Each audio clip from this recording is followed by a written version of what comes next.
Hello viewers, today we'll be deriving the pressure formula. Firstly, what is pressure? We all know that pressure P is equals to the force per unit area acting on the surface of a liquid or gas in motion. So to get this, we need to modify, to get pressure, we need to know what we call density.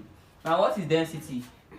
Is by this symbol rho. It's equals to the mass per unit volume of an object. So cross multiplying, making mass subject of formula, mass is equals to density multiplied by volume.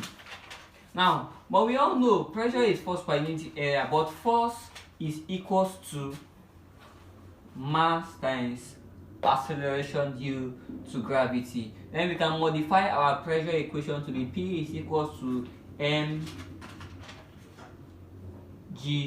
all over our area A. But initially we made our mass to be equals to density times volume. So you have to substitute it here. That is, my pressure P is equals to rho, my volume and our acceleration due to gravity over all over area. Now, volume of this shape, this is the height. Let's take it as a cube, something, don't mind my drawing, and this is the length.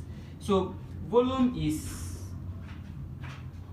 area is length times length, or length times height, while volume is area times height. So this is for volume, this is for area. Length times length, that is, volume can also be written as length times length times length.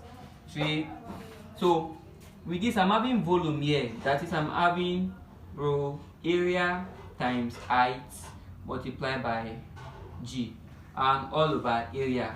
Automatically the area will cancel the area here, that is, I'm having my final equation for pressure to be equals to the rho multiplied by the height multiplied by acceleration due to gravity. So this is the formula for pressure. So thanks for watching today's video. Don't forget to like and subscribe.